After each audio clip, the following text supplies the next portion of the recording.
You're going to love today's conversation with Joe Corcione. I thoroughly enjoyed it. And sure, there are obvious reasons why I would enjoy it. I love talking about Cocodona 250. It's a race that I'm obsessed with. And really, I would say that the hero of the podcast is the Cocodona 250. We go into great depth on it and all the things that Joe's thinking about. But, Joe's one of those guys that stands out in a community of ultra runners when ultra runners, on average, are just extremely generous, kind, encouraging people. Knowing that that's like the average of the industry, Joe to me is above and beyond that. He stands out as an especially kind and encouraging person. He reminds me a lot of Bart Bear Lee, just head and shoulders out there of just kind, encouraging, but also crazy knowledgeable, crazy insightful, extremely strategic. Whether or not you agree with his strategy, it's just awesome to hear someone go into great detail on their approach to the race. And Cocodona is one that's on my bucket list, and I can't wait someday to toe that starting line and give it a shot. I think Aravipa is just obviously, better than me, crushing it. So before we get into that, though, I hope you've tried our app. We're getting feedback right now. It's in beta form. I just need more and more and more feedback, and the more critical, the more negative, the better. Actually, that's the feedback that helps us make changes. Yeah, of course, I want to know what's working, but the negative stuff is perfectly okay, if not fully accepted and strongly encouraged. Thank you so much. I hope that you will subscribe. I hope that you will like this podcast wherever you're listening to it or consuming it. Getting those subscriptions and likes and all that up really helps us out and helps us keep doing these. Without any further ado, here's my new friend Joe Corcione talking about the Cocodona 250. All right, season 3 of the DFL Before DNF podcast. Season 2 was a mini season where I looked at entrepreneurs in the space and what they're doing to improve the space and bring some cool stuff into trail running, just to ideally improve our experiences out on the trail.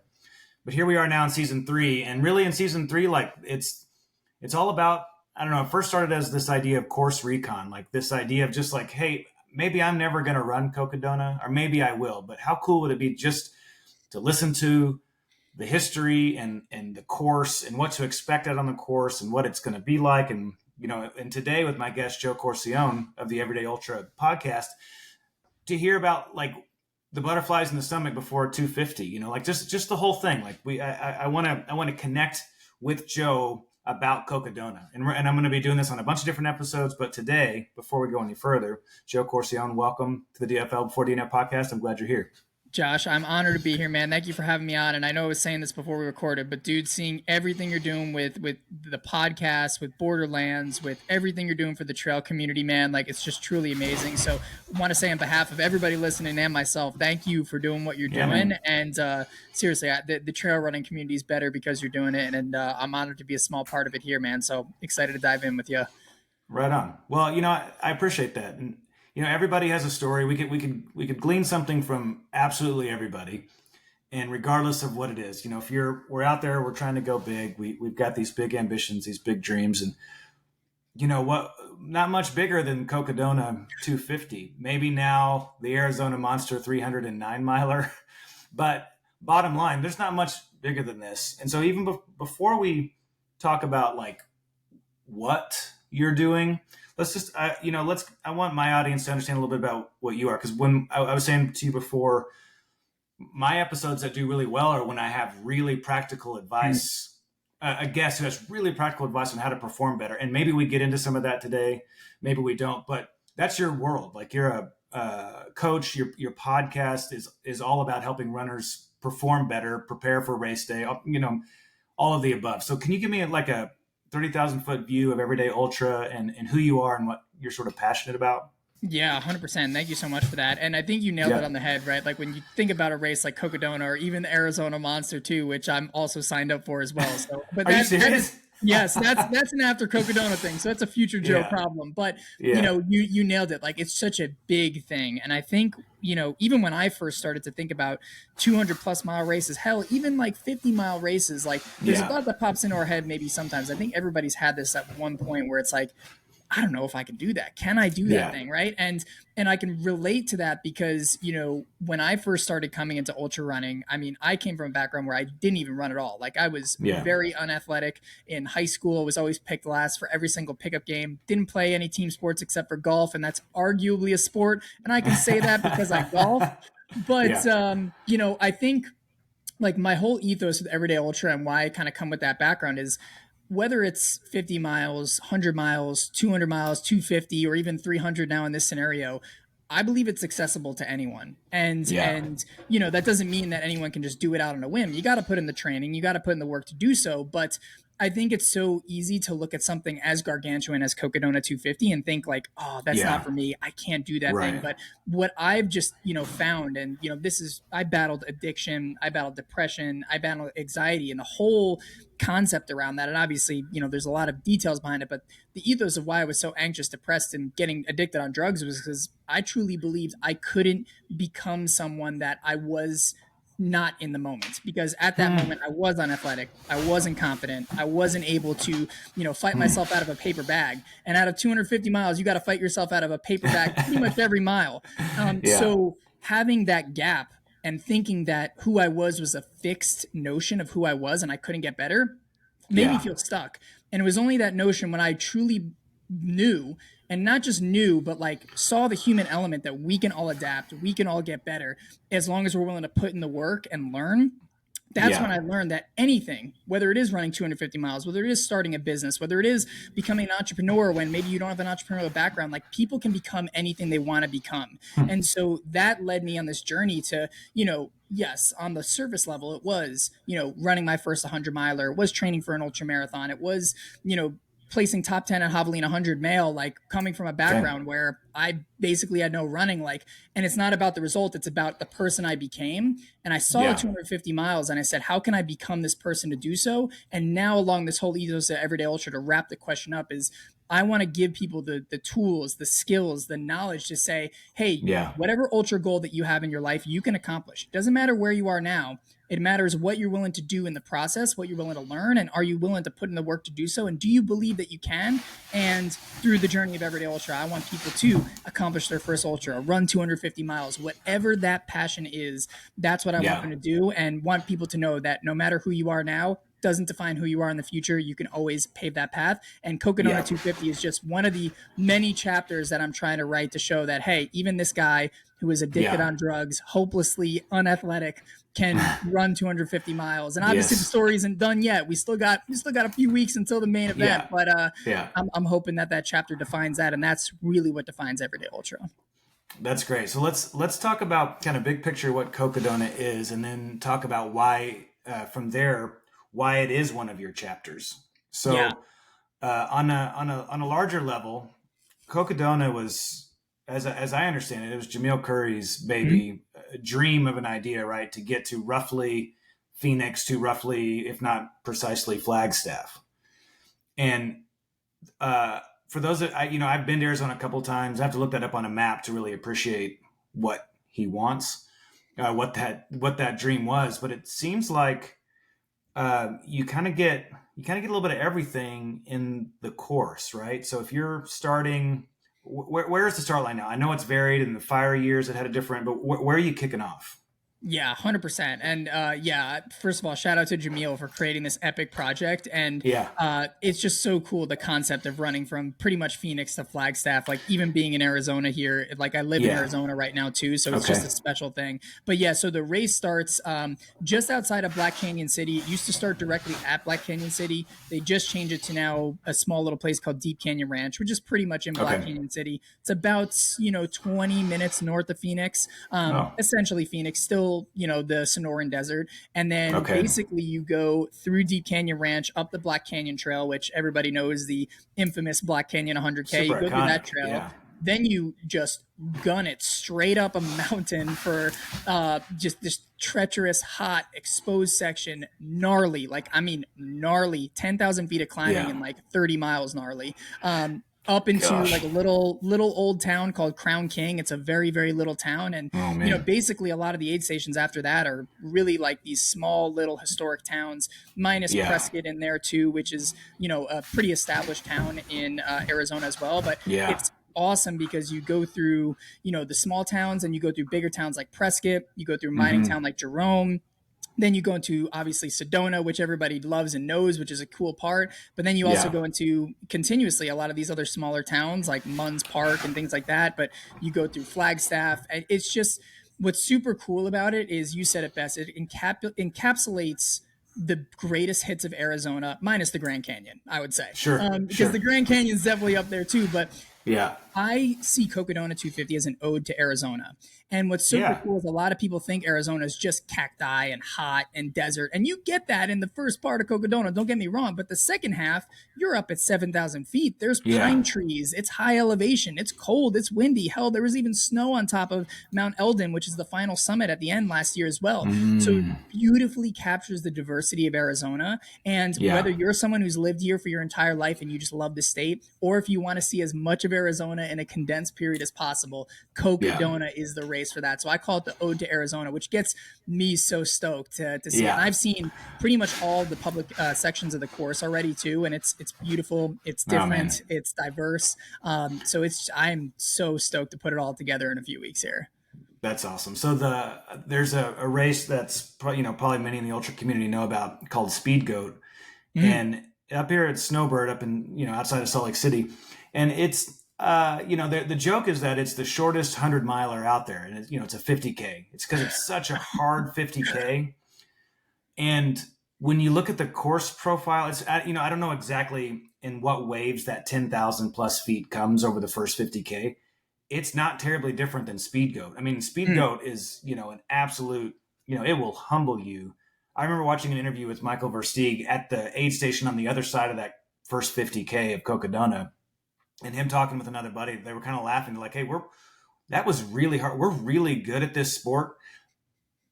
That was so hard, and we still have 220 miles to go." So how do you think about how do you not give everything away in the first 50K? Because it could take everything from you, and maybe for some people it does, and they know how to keep going. How do you think about that? How do you prepare? How do you move through that? Yeah, 100%. And I think this is a very fitting question for kind of like the angle that you're going for in the series is like really knowing the course. And I think Yeah. that is the biggest way to do so because let me tell you, I mean, last year I paced about 70 miles in Cocodona, pretty much the last 70 last year. So I knew a lot of the back half. I'd done some of the earlier sections on early too, but basically a lot of my training was trying to get to know the first part of the course as much as possible. Now I Yeah. knew the last 70 was relatively pretty smooth. A lot of the trails are pretty buttery. There's maybe Yeah. one major climb coming up from Sedona, but the rest of it's a lot of fire roads, really smooth, buttery Arizona trail kind of stuff. And then, of course, you have Mount Eldon, which is a very big climb, but it's very short. I think it just Yeah. feels a lot harder, obviously, because you're doing it at mile, 240, right? Which is, Right. absolutely absurd. But in the Yeah. grand scheme of things, it's not too bad. So I knew that Yeah. that wasn't going to be too bad as well. So everybody was talking to me about the first 30 miles of this course, like being like, oh, it's hard, it's crazy, it's gonna kill you, it's gonna break you, like all this stuff as well. And like Yeah. I'm very much a person that like I encourage people to do this too, is like, take things a little bit with a grain of salt unless you've kind of seen it for yourself. Some people Yeah. might be accurately selling it, some people might be overselling it, some people might be Right. underselling it. But I always say, like, I always don't like to jump to conclusions. So I said, you know what, let me go Yeah. ahead and see this for myself. So, Yeah. gratefully I live in Arizona. And so where that start line of Cocodona, it's 30 minutes away from where I live. So that's I awesome. remember I went out there and I went to go do that section of the course. And let me tell you, accurately sold by people. Hard, it's rugged, it is so rocky, like you're just climbing up. Like some of these parts are so steep that like, you got your face leading up to it. And I remember getting to the end of that section, and in my head, I was like, that's the first 38 of the course? Like, what the heck? And Yeah.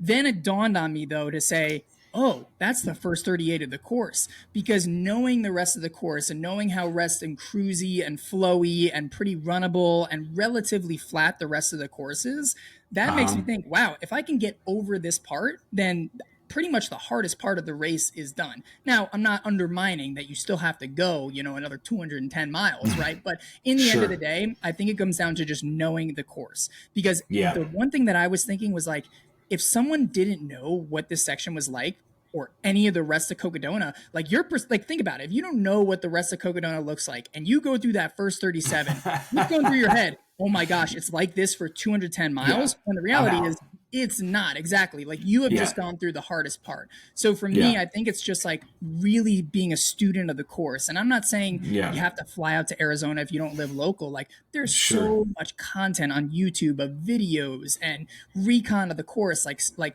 watch videos on YouTube, study that as much as possible. And I think it's like knowing that like the rest of the course isn't going to be like that. And that's just like an ultra in general, right? I think Yeah. anytime we get to a moment where we're in this low spot, and like, I mean, you experienced this as Zion too, like, Yeah. like when you're in the low spot, the worst thing you can do is think that the rest of the race is going to go like that. And the same is true with the course. Like, if you know you've gotten through the hardest part and you've done your Yeah. research and you've seen that the rest of the course is actually not as bad as what you went through, that Yeah. is actually a sign of hope that can really keep you going forward. So to me, like, and of course that comes with, going relatively easier in the beginning, but I think it's like, from a mental perspective, knowing that, hey, this is the hardest part, Yeah. and not saying the rest isn't going to be hard, but just holding on to that knowledge and that research and that course Right. study can really help you going forward for sure. So that's kind of like, in my mind, it's like, once I get past the first 37, I'm going to feel a lot more confident of what I can do on the flatter stuff later on. Yeah. Yeah. Well, as you get through that climb. Well, first off, I was talking to my buddy Jamil. He ran his first half marathon on a trail not long ago at Antelope Canyon. And he was like, half marathon, 13.1 miles. My half marathon was 15 miles. I was like, oh yeah, we don't, for new people who've never run, the distance of the race is never the distance of the race. Yeah. So, the lesson is always like, you don't want to be surprised. Like, know the course well enough to know, like, hey, from this aid station to the next aid station, just get a feel for it. Even if it's like, the range, it's anywhere from aid stations are anywhere from 5 to 8 miles in a 100-miler, or the first aid station at Wasatch is 17 miles. So I'm with you on like knowing the race. But when you're looking at 250 and you go up that first 50K and it got you, but like, okay, not cruise control, but I know I'm not going to do that again. Mm-hmm. What's the next point in the race that has the power of the first 50K, if that makes sense? Is there another thing that's like, okay, I can hang on until X?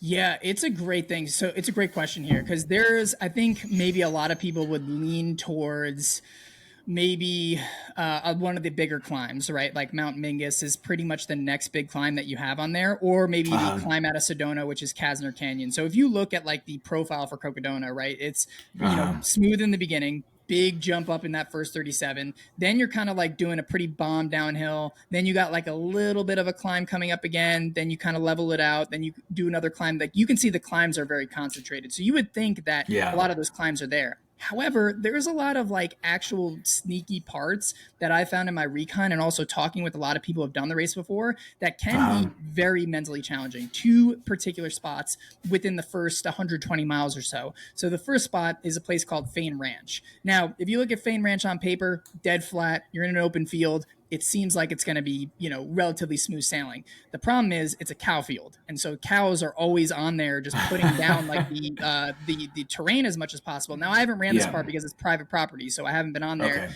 as respect for the owners. But what I've heard is it's extremely rutted, and I've run in cow pastures before. It's brutal. You can't get your footing right. You can't, it's really hard to get like a good run that's in there too, because you're always kind of stumbling. At that point too, you're 100 miles in, so you're kind of just like, a little tired at that point, and it's extremely hard to navigate because it's just all open and all the flags are on the ground. In fact, one year the cows were actually eating the flags, so there wasn't any navigation all around.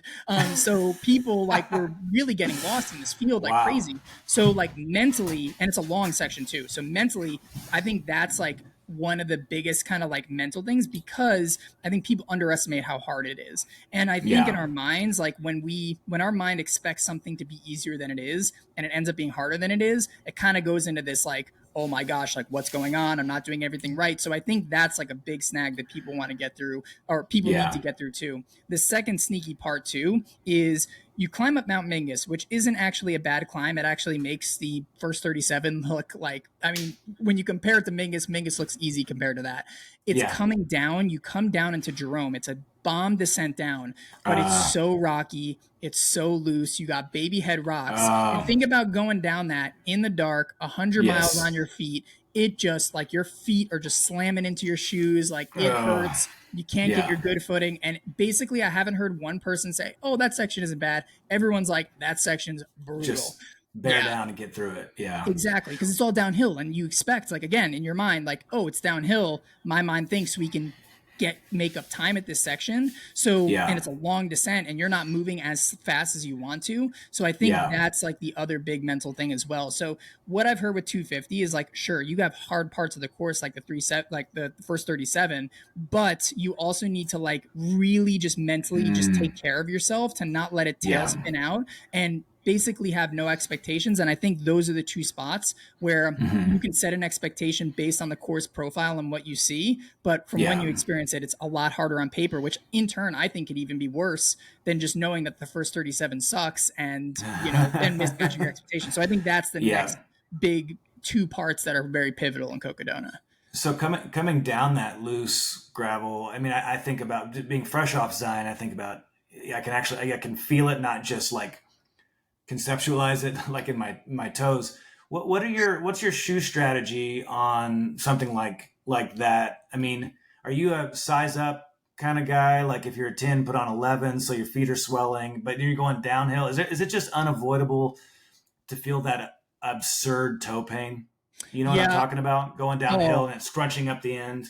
100%. So I will say, just living in Arizona for, coming on 4 years now, the terrain out here is very, very hard. So, like, if you run in a place like the PNW or even like some places in Northern California where it can be like a little bit more wet, you Yeah. got to kind of that like really plushy ground. Here in Arizona, it does not rain, even in the northern parts, like very, very often as at all. So the terrain Yeah. is so hard. So, like, Yeah. I remember like I ran Black Canyon 100K and like my Uh-huh. feet were, it's 100K. My feet were Yeah. so like pounding at the end of that just because like Hmm. the gravel is just so, and like the road is just so hard. So I think like out in Yeah. Arizona, it's just like a factor of the course. Now, I do Mm. think that there are ways to get even better from it. I think no matter what, it's going to hurt. Like your feet are going to Yeah. hurt.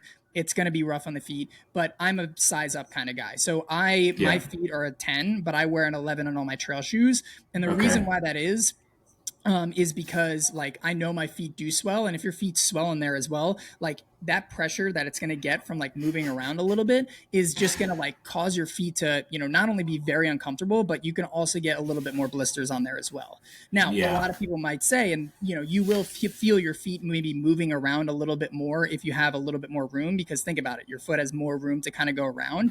However, Yeah. one of the big strategies that I do first and foremost is pre-taping your feet on a lot of those friction spots with Leukotape to make sure you don't get blisters in those areas. That has never Yeah. failed me. It's always a really good Hmm. strategy that I like to do Hmm. as well. But the other thing too is when you're going downhill, like I always say, be like a mouse, don't be like a horse, right? Think about a Mm. horse coming down the hill. It's clomping all around. Like it's just like, Yeah. the hooves are coming down. It's nuts. And a mouse, you can barely hear. It's a little pitter patter. So if you're more Yeah. quiet coming down like the downhills, not only are you going to be a lot less friction on your feet from sliding into it as well, but studies have Hmm. actually shown if you do go down more quiet, you gain more control of your feet. You don't have as Yeah. much impact rating into your legs or your feet as well. And Hmm. overall, you actually gain a lot more efficiency going downhill and you Yeah. prevent more friction in there as well. So Hmm. size up in the shoes, be like a mouse, not like a horse, and ultimately just be controlled going down that downhill. And that can really prevent a lot of this stuff. But no matter what, like your feet are probably going to hurt in the desert terrain. And I Yeah. think that's just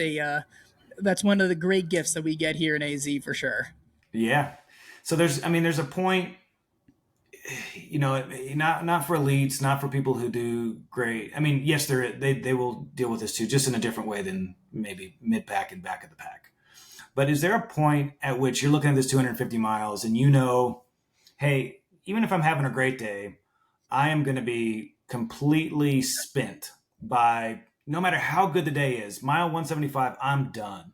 And I know I'm going to have to grit it out for 75 miles. Or like when you're strategizing the way that you do on this course, is there a point in which you just think, yeah, I'm going to be maxed? Or hey, I know I'm going to have to sleep for 4 hours at this point. Like, how are you thinking about when you're maxed out and surviving being maxed out? Mm-hmm. Yeah, it's such a great question. And for the listeners listening to this too, like this is my first 200-mile race, like 200 plus Yeah. mile race. It's Yeah. not 200, 250 miles, but longest I've done is 100 miles. Okay. And first 100 miler was Zion 100 too. Oh, it So shout was. out. Yeah, yeah. What year? 2020, it was 2022. So 2022 was the Nice. first year. Yeah. So Dude, that's awesome. yeah, well, congrats again to you for finishing Yeah, it. thanks. It is not an easy 100 miler, like with No. the heat and the terrain Yeah. and just Yeah. the wind, like it is gnarly. So kudos Yeah. to you on completing it. Thanks. But I've never gone more than 100 miles. So Okay. it's a good question because, to be honest, I don't know when that point is going to be. And Yeah. it's an interesting thing because, and I think where I've gotten a lot of like the experience from the 200 miles is a few different areas. So I think the first thing that anyone's looking at when they're getting into an unknown, whether it is a 250-mile race and they've ran 100 miles before, or maybe you ran 50 miles and you haven't gone 100 miles before, I would say Yeah. like try and prepare as much as you can for the uncertainties. So for me, like my biggest uncertainty is like, when am I going to get fatigued? How am I going to deal with sleep deprivation? And how am I Yeah. going to be able to push through when I'm just absolutely obliterated? Because I think Yeah. you mentioned at that point, there is no way, shape, in hell that I'm going to be able to go through this thing very fresh. Like I'm going to Right. be pretty destroyed no matter what. And last year I had a lot of great opportunities. So I paced my friend the last 70 miles at Cocodona. I ended up pacing Sally McRae 100 miles at Bigfoot. And then I paced Sally McRae 70 miles at Moab 240. So like from like a Dang. pacing perspective, like I've kind of gone through this thing where I can see these things. And these are times, I mean, when I paced Sally for 100 miles at Bigfoot, I maybe slept for 4 hours. So like I kind of had a little bit of a simulation on there too. So Nice. I was kind of gleaning on a lot of those experiences. And what I've kind of found from Great. that too is a few different things. Like number one is like the sleep deprivation is you're going to face it no matter what. Like whether you have a Yeah. great sleep strategy or anything, you're going to face it. But Yeah. so my coach is Joe McConaughey. So winner of Cocodona Oh, in nice. 2022. He won Well, Cocodona that something year. funny on him as I was doing my research on the history. Joe, he's got the course record, and in the Cocodona, like two asterisks in quotations, it says the easy year. Yeah. What, which is just, I mean, they got to, I get it. They had to make that course different, and it was maybe by some metrics easier. I would highly recommend Cocodona call that something else other than an easy year. Yeah. 250 miles is not easy. Like even if you're doing it on like flat pavement, not easy at all. Not an Not easy easy. year. Yeah. There's an easier year. I'll take easier, not easy year. Easier Exactly. I like that. We should put that request in with Aravaipa to switch Yeah. to easier year. Yeah. Shout out to Joe. I mean, he did it sub 60, which is just year. Yeah, 59. Yeah, I saw that. That's it's crazy. bananas. So Yeah. great year nonetheless. But Joe told me a really good piece of advice, which was like, you never want to be loose. You always want to be lucid out there. You never want to be to the point where you're just so in the hole on sleep deprivation. So the way that I'm taking this approach is that if I feel like I'm at the point where I'm just like losing my mind mentally in terms of just sleep deprivation, like over hallucinating and Yeah. feel like I can't, or my crew catches, because I might not even be able to catch it. Like my crew just catches that I'm just all over the place. Take Yeah. a 5 to 10 minute nap, and like that's going to help a ton. And so I think like the big thing is like knowing that never be not lucid. I think that's the big thing, or always be lucid is the big That's thing great. there. Number two, I think it's having your pacers, if you are having pacers, that is, I know not everyone is, but having your Yeah. pacers like tell them your blind spots. So I'll give you an example. At Javelina this past year, I had a very painful experience just with my legs. Like they were just very sore. It was really tough. And I remember Yeah. my pacer there was telling me, he was like, come on, like, let's push. And I was like, dude, like this is the fastest I can go. And now looking back on it, damn well knowing that wasn't the fastest I could have gone. I was just like in so much pain in that moment. So what I'm Yeah. telling my pacers, and I'm saying like, hey, if I'm telling you this is the fastest I can go, I'm lying. If I'm telling you that I need to maybe walk it out, like push me a little Yeah. more, because you need that like external thing to like really see you objectively for what you are. Because when you're in Yeah. here, like it can just, you can make it so much worse than it is. So it's relying on your pacers. And if you don't have pacers, it's trying to set up like these mental tricks and knowing what your inner demons are going to come out and try to do for you Yeah. so you can get around them. So if you know that your negative self-talk is, I need to stop, I need to walk, I need to do X, Y, and Z, I can't do this, find ways where you can attack those things as much. Hmm. So it's really just comes down to like finding your weak spots, coming up with a Yeah. strategy, knowing in advance, because I truly believe what's predictable is preventable. And if it's not preventable, it's manageable. And so if you just get it clear on where, in essence, you are your worst enemy, then you can Yeah. defeat that enemy in the end of the day. So that's kind of like my strategy for Cocodona. Well, so now you've mentioned Sally McRae and Joe McConaughey. Did I say it right? Am I thinking of Matthew Yeah. McConaughey? Okay, Joe McConaughey. All right, all right, all right. Yeah. So, I mean, are you've surrounded yourself with ultra competitive people? Are you going for a result on this? Like, are you aiming for a podium, or what's your ambition going into it?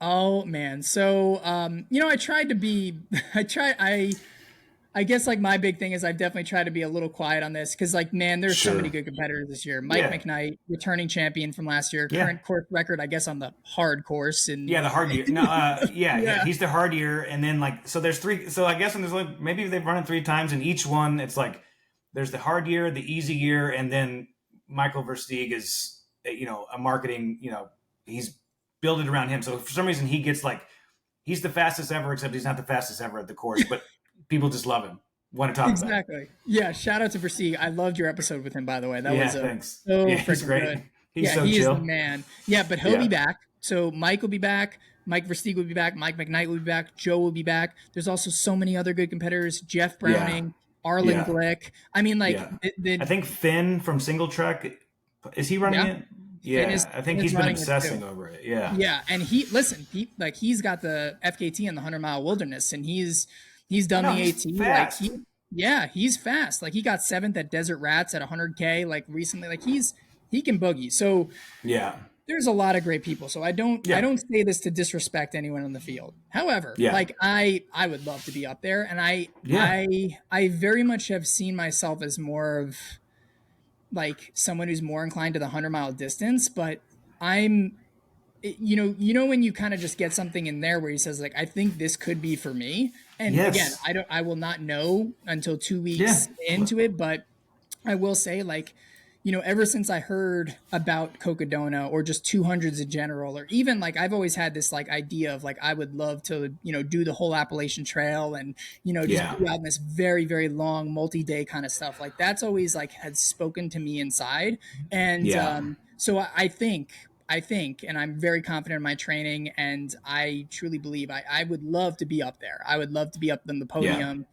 Yeah. But honestly, in the end of the day, like my whole thing is like if I can give it my all and I can, Yeah. have a good result out there, like for me, which is like in the end of the day, did I do everything I could do in my power to do the best I very can?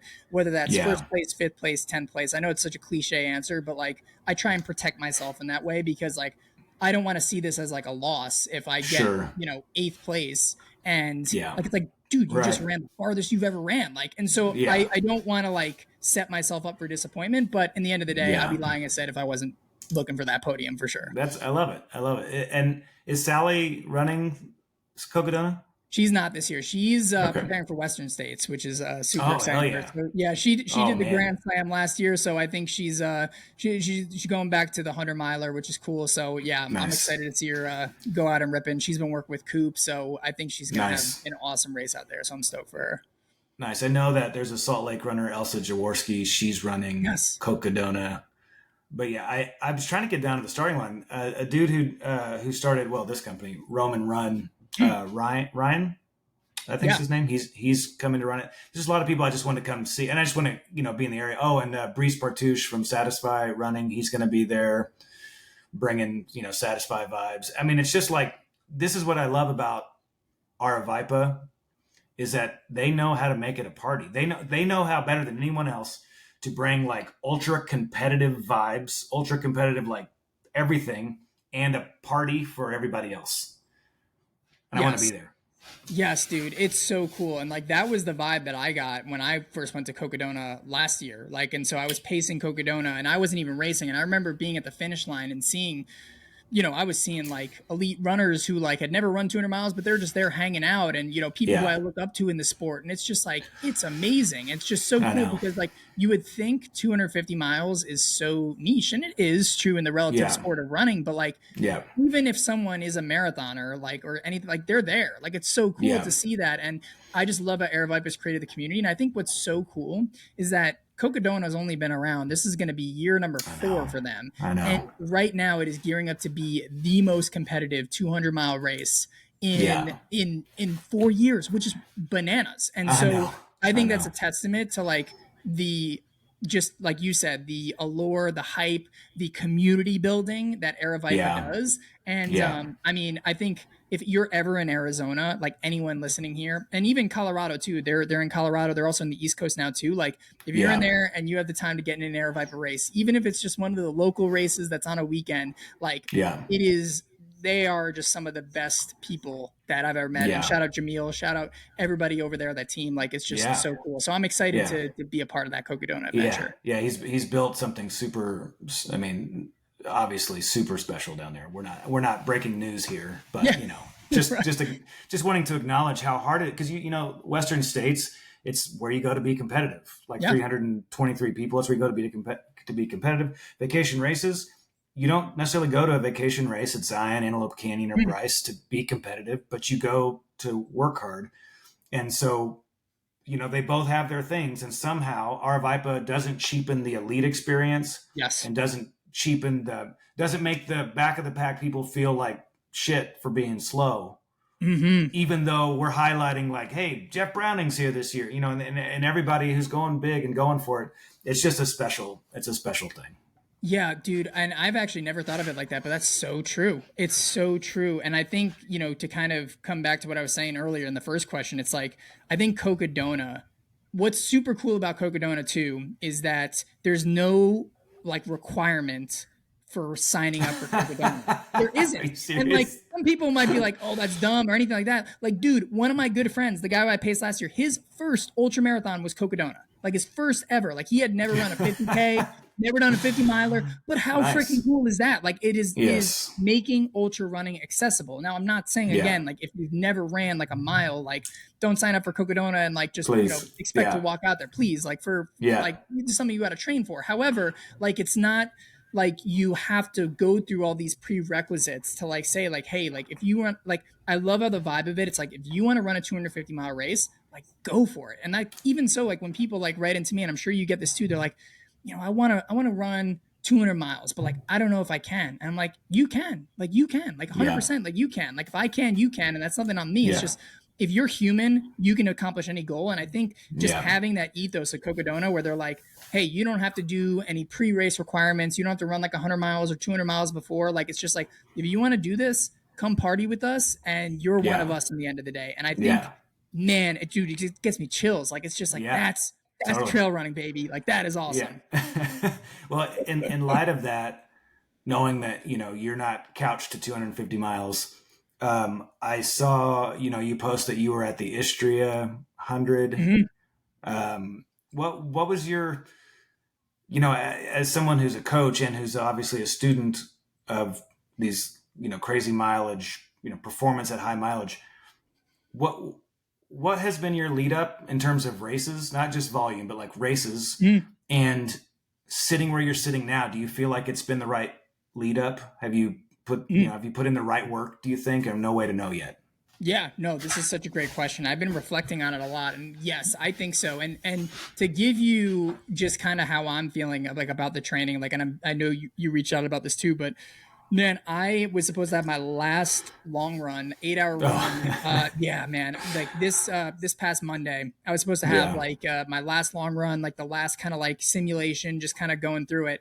And earlier that the day before at that night, I just like I went to bed at like 7:30 because I was just super tired, just was feeling off, like not great. And I woke up in the morning and just like my stomach felt like it was getting wringed out like a, wet Ugh. t-shirt. And I just Yeah. like had chills. I was sweating. Like I woke up just in a pool of sweat. Yeah. It was not good. And so like I Ugh. knew something was up. And so basically 2 days, including that day, I was battling a stomach ache. And basically like I ditched that 8 hour long run. Now, a lot of the times, right? If anyone hears this, like, oh my God, I'm losing my last long run. Like, what the heck? But like, Yeah. it was Yeah. so interesting because I used to be like that in the past. But like, I was like, I don't even care that I'm missing this. And it's not because like I don't care about my training. It was like, I've already done the work. Like, that's cool. And I Mm. like thought about myself. I was like, wow, I think that's the first time in my training, like I've actually felt so confident enough that like it didn't matter about this last long run. Now, of course, if I was healthy and fresh, I would have done the long run. Like, don't get me wrong. But Yeah. like Yeah. it didn't like that just signals to me that is I'm pretty confident in the training. Now, what is the training to go to your question? But the Yeah. reason why I say that is because yes, I'm pretty confident in the training. So I think the big thing for me looking at this race, especially being a first time for a 200 miler, is like number one, like you like need to focus a lot on just being able to go for long periods of time. And now that's an obvious Yeah. thing,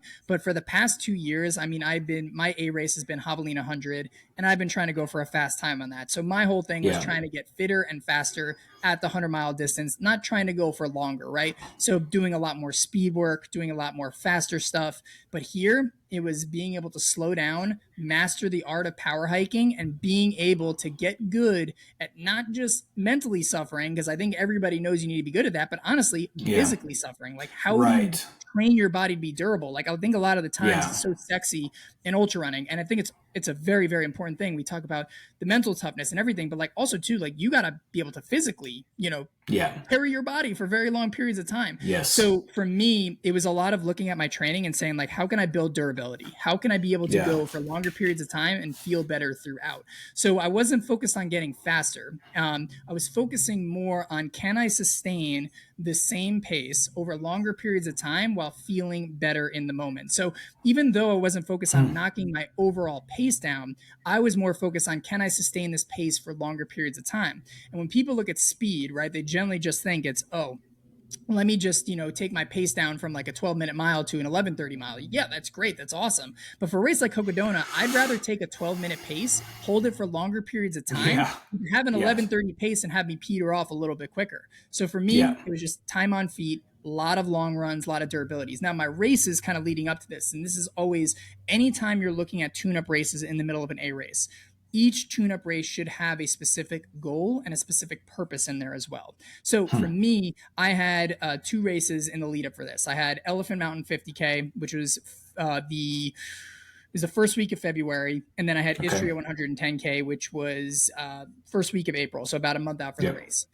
Yeah. Two very different intents on these races. So Elephant Mountain, I had taken about 2 months off after Javelina 100, so Elephant Mountain, I just wanted to see like where my fitness was at, like how a Yeah. 50K effort felt, and I wanted to race it all out, like just from a perspective of like how am I just doing aerobically, like how am I, Yeah. able to recover and everything like that. Ended up winning the race, which is cool, and Okay. then felt very very good on that too, so that was good Wow. too. Then the next thing was like, okay, now I really want to work on the durability. So uh, between Elephant Mountain and Istria, I focus a lot on like very, very long runs. So doing 4 hour, 5 hours, 6 hour sessions, time on feet, doing a lot of the longer stuff as well. And I even did a training camp weekend there as well, which I would consider as a race. So I actually did it with you mentioned her before, Elsa Jaworski, which shout out to Elsa. Hmm. She's awesome. She Yeah. came along for this too. Mike Oh, nice. Greer, Damon Chavez.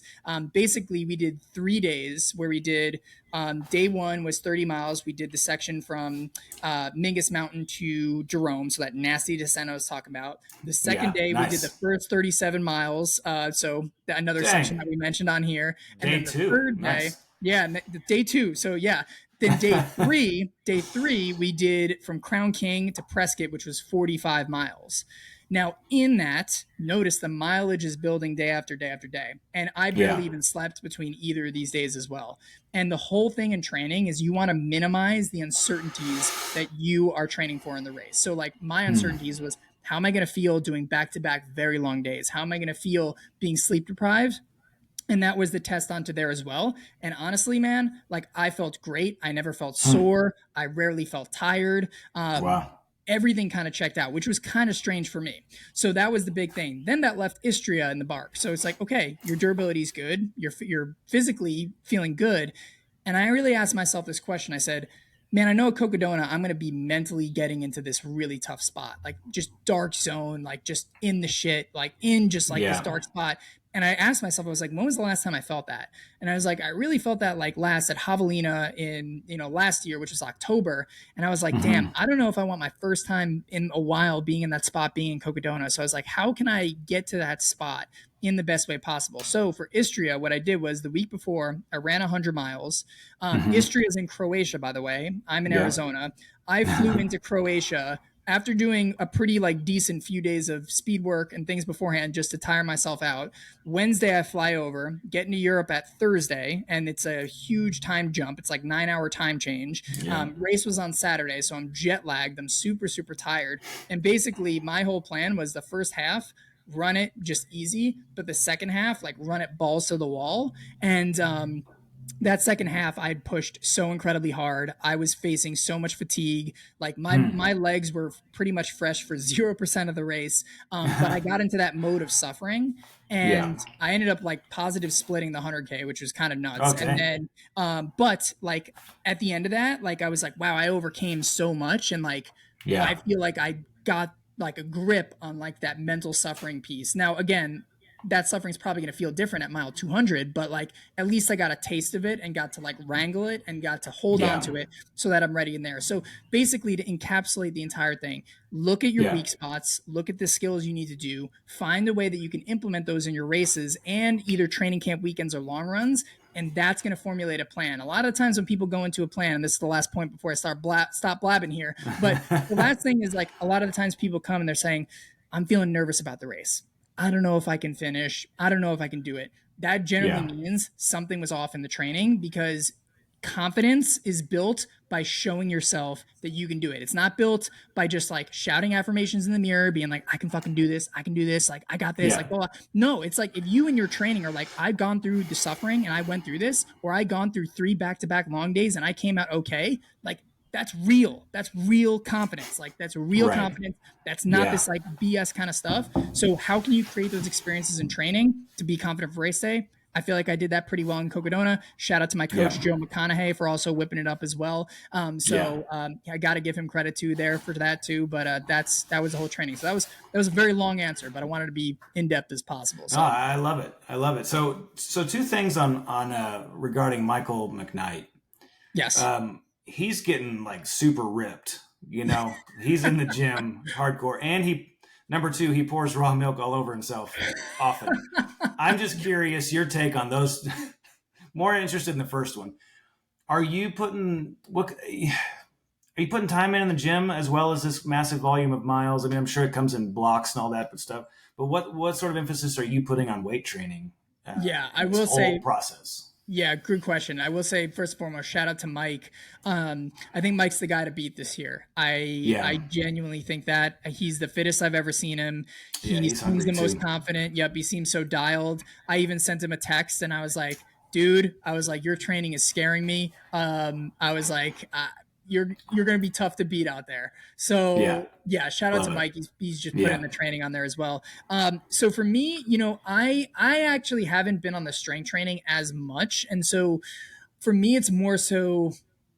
I don't want to say maintenance because I hate that word, but it was more so just around the thing of just keeping my body durable. And so yeah, like for me, like strength training wise, like I've had injuries in the past, such as like IT band. I haven't, had them in 2 years, but I've had like IT band syndrome. I've had runner's knee. I've had all this kind of stuff in the past. And I know yeah, that for me, like if I go high mileage without taking care of my body from like a structural perspective, like I'm much more prone to getting those kind of injuries as well. So knowing that I was going to put in a high volume, like that was just something I wasn't going to compromise. Like for me, yeah, I said, listen, I'm am more willing to maybe like sacrifice, a few hours of volume each week if I know that like this strength training is going to help me down the long run. yeah, Then I'm going to pretty much go through as well. Now for me though, it's not a matter of like performance as much. I do think strength training does help with performance. For me, it's Yeah. more just like keeping my body structural. Because again, the goal, like I Yeah. mentioned in the beginning, you want to make sure your body can go 250 miles. That's priority Yeah. number one. And Yeah. so I need to make sure I'm not getting any injuries, niggles, pains, anything that's going to debilitate me. So basically, my routine is pretty simple. 2 days a week in the gym, doing a lot of accessory work, mostly like either dumbbells or some barbell work here and there, but mostly the simple basics, right? Romanian Yeah. deadlifts, squats, step ups, calf raises, hip bridges, nothing too crazy. And then I'll switch up the exercise, a different variation of that every once in a while to just make my body not know what's coming, increase the weight progressively, and basically just do that 2 times a week. I'm not trying to get ripped. I'm not trying to get shredded. I'm just trying to take care of my body. I think, looking at it in the long term, I would be, and I would love to see like Mike's performance on here because to your point, like he's increased the strength training considerably. And that's something Yeah. that I've always, admired in Mike and also Sally McRae. She's a big proponent of that kind of stuff as well. Yeah. I haven't been in the point where I ran with a lot of like heavy strength training because I've mostly been just kind of like, hey, I'm just doing this for injury prevention and trying to keep it on there. If Yeah. like Mike goes out and like runs like the race of his life, and like I would be intrigued to add in more like strength training into my routine. But for me, like I think I've had a pretty busy, also too, I've started a coaching business, doing the podcast Yeah. and things like that. So Yeah. what are the priorities? Running, making sure I'm not injured. And then the strength, like studies also show it's a very nice to have, not a must have when it comes to completing an ultra marathon, but it's something I'm intrigued about in the future. But that's kind of been my strength routine is like keep my body strong and stable and let's not get this body injured. Yeah. All right. So last question, and it might be kind of an involved one. And Yes. that is, imagine, so the finish line's in Flagstaff. Yeah. Mm-hmm. Yep. Downtown Flagstaff. Okay. So imagine the moment that it's in sight and you've done it and you can see it. And at the same time, the result that you're getting when you see it is one that you wanted. Ooh. You know, in that moment, I'm asking you to do a recap on something that hasn't happened, but let's just imagine in that, like when you think about your race plan, in order to get that, what has to go right that day in terms of weather, all that, like what has to go right to get you that result? And I also think about like what do you feel like you're going to have to overcome to get there, to get the result that you want, not to exceed expectations, but in your mind and in your heart, you see the finish line. It's a result that you wanted. You've done it. You're however many hours in. What do you think you have to overcome to get the result that you want? Dude, this is an excellent question. And Josh, I just want to say Thanks. you're an excellent interviewer. So this is seriously Thanks. like that is You're a good subject. That is one of the best questions I think I've gotten on the podcast. Like that, I think it's Thanks, so cool. dude. Thank you. Man, dude, I got chills when you were saying that. Just like because Yeah. I thought about it so many times, and I Yeah. love that you asked this question because I think we can all visualize the result, but we really need to ask ourselves like, what do we have? I love how you phrase that. What do you have to overcome to get there? And I've Yeah. thought about this so many times. I think the biggest thing that I really need to overcome out there is honestly the person who I'm looking at in the mirror is me. And I've played around with this concept that I think is really going to be beneficial out there. So when I think about, even though like I mentioned before, like I've overcome these things like anxiety, depression, and addiction and Yeah. stuff like that, like there is still that version of me that lives inside, right? There's still that Yeah. version of me that still wants that, that pursuit of just pure comfort, that pursuit of the easy life, the pursuit of, just being where I am and not worrying about giving that effort. And that version of me has come out in the middle of races before. Like I told you at Javelina last year when my buddy was like, "Hey man, we got to push." And I was like, "I'm not pushing." That was that version of me. So the biggest Yeah. thing I need to overcome is that. And I know, in the moments where I feel sleep deprived, I know in the moments where I feel like my legs are just going to be torched. I know in the moment when, I need to eat the next gel to keep my glycogen stores up, but like my stomach is Yeah. just saying like no more food. Like I Yeah. know that those decisions in those moments are going to be really harder to make because those insecurities and those things are going to come up. So what it's Yeah. really going to take is for me to overcome myself and those things in the moments. And one thing and so I guess the next question is like, well, how do you overcome those things? Yeah.